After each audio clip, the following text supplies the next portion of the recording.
गुरुर्ब्रह्मा गुरुर्विष्णु गुरुर्देवो महेश्वराय गुरुर्साक्षात् परब्रह्म तस्मै श्री गुरुवे नमः। अखण्डमण्डलाकारं व्याप्तं येन चराचरं तत्पदं दर्शितं येन तस्मै श्री गुरुवे नमः। बोलो बांके बिहारी लाल की जय। नमस्कार दोस्तों, स्वागत है आपका मेरे YouTube चैनल आर के भक्ति में। भक्तों, मैं आज आपको देवसैनी एकादशी की व्रत कथा सुनाऊंगा। इस कथा को सुनने से हमारे जीवन में जो भी कष्ट आ रहे हैं वो सभी दूर हो जाते हैं।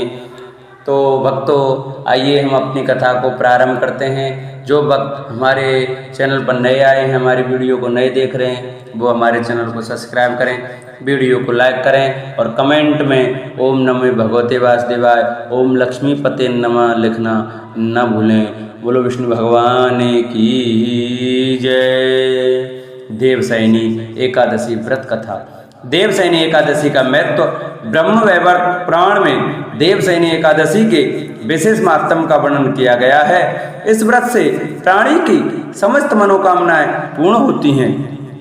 यह एकादशी आषाढ़ मास के कृष्ण पक्ष की एकादशी, जिसे योगिनी एकादशी कहते हैं, के बाद आती है।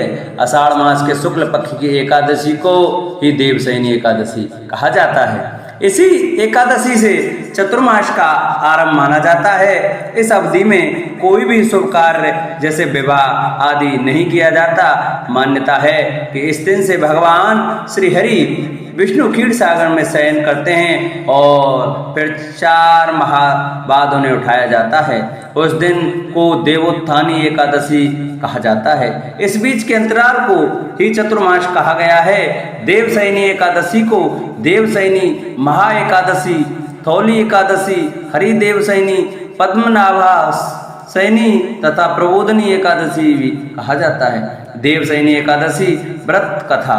धर्मराज युधिष्ठिर ने कहा, हे केशव, आषाढ़ शुक्ल एकादशी का क्या नाम है? इस व्रत के करने की विधि क्या है और किस देवता का पूजन किया जाता है? श्री कृष्ण कहने लगे, हे युधिष्ठिर, जिस कथा को ब्रह्मा जी ने नारद जी से कहा था वही मैं तुमसे कहता हूँ। एक बार देवर्षि नारद जी ने ब्रह्मा जी से इस एकादशी के विषय में जानने की उत्सुकता प्रकट की। तब ब्रह्मा जी ने उन्हें बताया, सतयुग में मानदाता नामक एक चक्रवर्ती सम्राट राज्य करते थे।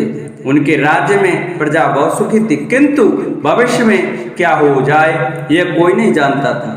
अतः वे भी इस बात से अनभिज्ञ थे कि उनके राज्य में शीघ्र ही भयंकर अकाल पड़ने वाला है। उनके राज्य में पूरे 3 वर्ष तक वर्षा न होने के कारण भयंकर अकाल पड़ा। इस अकाल से चारों ओर त्राही त्राही मच गई। धर्म पक्ष के यज्ञ, हवन, पिंडदान, कथा, व्रत आदि में कमी हो गई। जब मुसीबत पड़ी हो तो धार्मिक कार्यों में प्राणी की रुचि कहाँ रह जाती है। प्रजा ने राजा के पास जाकर अपनी वेदना की दुआई दी। राजा तो इस स्थिति को लेकर बहुत पहले से ही दुखी थे। वे सोचने लगे कि आखिर मैंने ऐसा कौन सा पाप कर्म किया है जिसका दंड मुझे इस रूप में मिल रहा है। फिर इस कष्ट से मुक्ति पाने का कोई साधन करने के उद्देश्य से राजा सेना को लेकर जंगल की ओर चल दिए। वहां विचरण करते करते एक दिन वे ब्रह्मा जी के पुत्र अंगिरा ऋषि के आश्रम में पहुंचे और उन्हें साष्टांग प्रणाम किया। ऋषिवन ने आशीर्वचना रूपांत कुशल खेम पूछा। फिर जंगल में विचरने व अपने आश्रम में आने का प्रयोजन जानना चाहा। तब राजा ने हाथ जोड़कर कहा, महात्मन, सभी प्रकार से धर्म का पालन करता हुआ भी मैं अपने राज्य में दुर्भिक्ष का दृश्य देख रहा हूँ। आखिर किस कारण से ऐसा हो रहा है? कृपया इसका समाधान करें। यह सुनकर महर्षि अंगिरा ने कहा, हे राजन, सब युगों में उत्तम यह सतयुग है। इसमें छोटे से पाप का भी बड़ा भयंकर दंड मिलता है। इसमें धर्म अपने चारण चरणों में व्याप्त रहता है। ब्राह्मण के अतिरिक्त किसी अन्य जाति को तप करने का अधिकार नहीं है, जबकि आपके राज्य में एक शूद्र तपस्या कर रहा है। यही कारण है कि आपके राज्य में वर्षा नहीं हो रही है। जब तक वह काल को प्राप्त नहीं होगा तब तक यह दुर्भिक्ष शांत नहीं होगा। दुर्भिक्ष की शांति उसे मानने से ही संभव है, किंतु राजा का हृदय निरपराध शूद्र तपस्वी का शमन करने को तैयार नहीं हुआ। उन्होंने कहा, हे देव, मैं उस निरपराध को मार दूं, यह बात मेरा मन स्वीकार नहीं कर रहा। कृपया करके आप कोई और उपाय बताइए। महर्षि अंगिरा ने बताया, आषाढ़ माह के शुक्ल पक्ष की एकादशी का व्रत करें। इस व्रत के प्रभाव से अवश्य वर्षा होगी। राजा अपने राज्य की राजधानी लौट आए और चारों वर्णों सहित पद्मा एकादशी का विधि पूर्वक व्रत किया। व्रत के प्रभाव से उनके राज्य में मूसलाधार वर्षा हुई और पूरा राज्य धन धान्य से परिपूर्ण हो गया।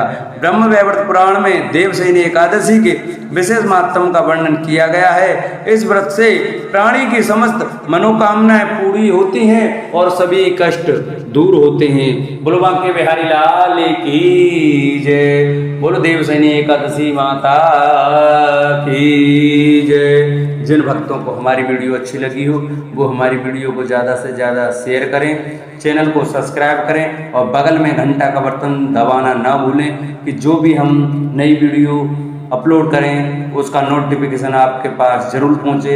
हमारी वीडियो को लाइक करें, कमेंट करें और कमेंट में ओम नमो भगवते वासुदेवाय बांके बिहारी लाल की जय लिखना न भूलें। बोलो बांके बिहारी लाल की जय।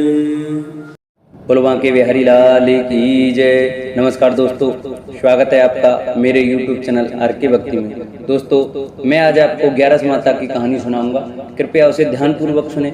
जो भक्त हमारे चैनल पर नए आए हैं वो हमारे चैनल को सब्सक्राइब करें, वीडियो को लाइक करें और कमेंट में 11 माता की जय लिखना न भूलें। एक बार एक राज्य में एक राजा रहा करता था। राजा बहुत ही बुद्धिमान और बलशाली था। राजा सदैव अपनी प्रजा का बहुत अच्छे से ध्यान रखता था। प्रजा भी अपने राजा को बहुत पसंद करती थी। राजा की 2 बेटियां थीं। राजा अपनी दोनों बेटियों से बहुत प्रेम करता था। राजा की छोटी बेटी देखने में बहुत सुंदर और सुशील थी और राजा की बड़ी बेटी छोटी बेटी के मुकाबले थोड़ी कम सुंदर थी। राजा भी अपनी छोटी बेटी को बड़ी बेटी से अधिक प्रेम करता था, जिस कारण राजा की बड़ी बेटी को अपनी छोटी बहन से बहुत नफरत होने लगी। राजा की दोनों बेटियां जब बड़ी हो गईं, तब एक पड़ोस राज्य में रहने वाला राजकुमार राजा की बड़ी बेटी के लिए रिश्ता लेकर आया। लेकिन जैसे ही उस राजकुमार की नजर राजा की छोटी बेटी पर पड़ी तो वह राजकुमार राजा की छोटी बेटी पर आकर्षण हो गया और उसने पहली नजर में प्रेम कर बैठा। उस राजकुमार ने राजा की बड़ी बेटी के साथ विवाह करने से मना कर दिया और उसने राजा से कहा कि मैं आपकी छोटी बेटी से विवाह करना चाहता हूँ। जिसके बाद राजा की बड़ी बेटी ये देखकर बहुत दुखी हुई और अपनी छोटी बहन से बहुत क्रोधित हुई और राजा की बड़ी बेटी ने अपनी छोटी बहन को अपना सबसे बड़ा दुश्मन मान लिया। राजा की बड़ी बेटी ने अपनी छोटी बहन से बदला लेने का निर्णय लिया, जिसके लिए उसने अपनी छोटी बहन को जान के से मारने का प्लान बनाया। राजा की बड़ी बेटी ने अपनी छोटी बहन को मारने के लिए सबसे पहले एक लड्डू में जहर मिलाकर अपनी छोटी बहन को दे दिया और उसको लड्डू खाने के लिए कहा। लेकिन लड्डू खाने के बाद भी छोटी बहन को कुछ नहीं हुआ।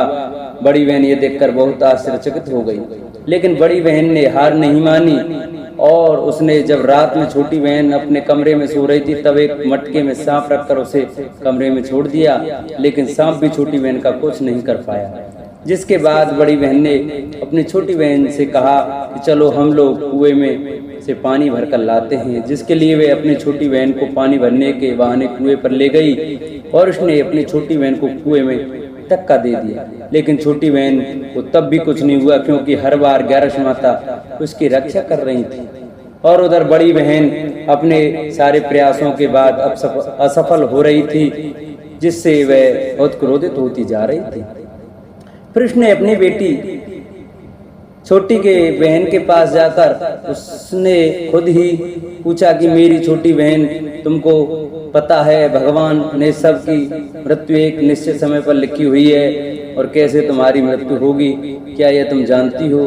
तब छोटी बहन ने अपनी बड़ी बहन को बताया कि हाँ, मैं तो जानती हूँ मेरी मृत्यु कैसे होगी। छोटी बहन से यह सुनकर बड़ी बहन मन ही मन बहुत प्रसन्न होने लगी और उसने अपनी छोटी बहन से कहा कि तो मुझे अपनी मृत्यु का राज बताओ। छोटी बहन ने अपनी बड़ी बहन से कहा कि मेरी मृत्यु तो एक तोते में है, जो तोते के गले में एक हार है, उससे मेरी मृत्यु होगी। जब तक कोई भी व्यक्ति तोते को मारकर वह हार अपने गले में पहनेगा तो मैं मूर्छित हो जाऊंगी, और जैसे ही उस हार को अपने गले से उतारेगा तो मैं वापस से जीवित हो जाऊंगी। अपनी छोटी बहन की मृत्यु का राज जानकर बड़ी बहन बहुत ही खुश हो गई और उसने अपनी छोटी बहन को मारने के लिए उसके पालतू तोते को ढूंढना शुरू कर दिया। और छोटी बहन को इस बात का आभास हो गया कि कोई उसकी जान लेना चाहता है, जिसके लिए वे अपने पिताजी के पास गई और उसने अपने पिताजी से कहा, पिताजी मेरी मृत्यु के बाद आप मुझे जलाइएगा मत, बल्कि आप मुझे अपनी पुरानी वाली हवेली में एक पलंग में लटा कर छोड़ दीजिएगा। अपनी छोटी लड़की की यह बात सुनकर राजा बहुत आश्चर्यचकित हो गए। राजा ने अपनी छोटी बेटी से पूछा, बेटी तुम या क्या कह रही हो?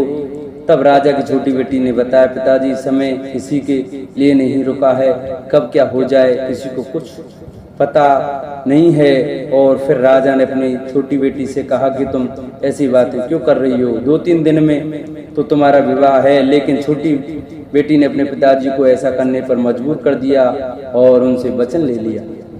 राजा ने भी अपनी छोटी बेटी की बात स्वीकार कर ली और 2-3 दिनों के बाद जब शादी का समय आया तब राजकुमार बारात लेकर राजा के घर आया और राजकुमार और राजा की छोटी बेटी का विवाह शुरू हो गया। जैसे ही राजा की छोटी बेटी राजकुमार के साथ फेरे लेना शुरू करती है तो उसकी बड़ी बहन अपनी छोटी बहन के कमरे में जाकर उसके तोते को पकड़ लेती है और उसको जान से मार देती है। तोते की गले में जो हार था उसको अपने गले में धारण कर लेती है। जैसे ही बड़ी बहन उस हार को अपने गले में धारण करती है तो उधर छोटी बहन 3.5 फेरे ही ले पाती और वहीं पर बेहोश होकर गिर जाती है।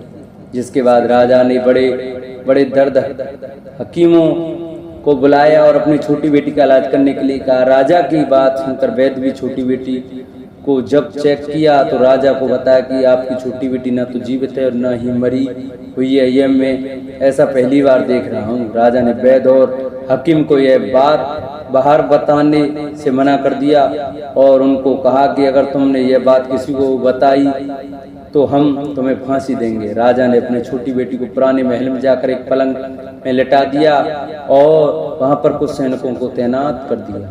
वापस अपने महल पर आ गया। राजा की बड़ी बेटी अपने पिता के साथ आई और कहने लगी, पिताजी अगर यह शादी संपन्न नहीं हुई तो आपकी इज्जत का क्या होगा? आप कहें तो मैं आपकी इज्जत बचाने के लिए राजकुमार से शादी करने के लिए तैयार हूँ। जिसके बाद राजा ने अपनी बड़ी बेटी की बात मान ली और राजा ने बड़ी बेटी को छोटी बेटी के कपड़े पहनाकर मंडप पर भेज दिया। लेकिन राजकुमार ये जान गया कि यह राजा की छोटी बेटी नहीं बल्कि यह राजा की बड़ी बेटी है। लेकिन जब राजकुमार ने शादी करने से मना किया तो सभी लोगों ने राजकुमार को विवश करके राजा की बड़ी बेटी से बचे हुए फेरों को संपन्न करा दिया और विवाह करवा दिया। इसके बाद राजकुमार राजा की बड़ी बेटी को अपने महल में ले गया। राजकुमार राजा की बड़ी बेटी से न तो बात करता था, नहीं उसको पसंद करता था, न ही उसके आसपास भटकता था। और राजकुमार ने यह फैसला लिया कि वह अपनी प्रेमिका को ढूंढ कर रहेगा और यह जानकर रहेगा कि उसके साथ क्या हुआ है। एक दिन राजकुमार अपने घोड़े पर सवार होकर राजा के पुराने महल के पास पहुंच गया, जहां पर उसने कुछ सैनिकों को देखा। महल के पास पहुंचकर राजकुमार ने जब महल को ध्यान से देखा तो वह समझ गया कि यह तो हमारे ससुर जी का महल है। तब राजकुमार ने सैनिकों से पूछा, तुम लोग यहाँ क्या कर रहे हो और इस महल के अंदर उस पलंग में कौन लेटा है?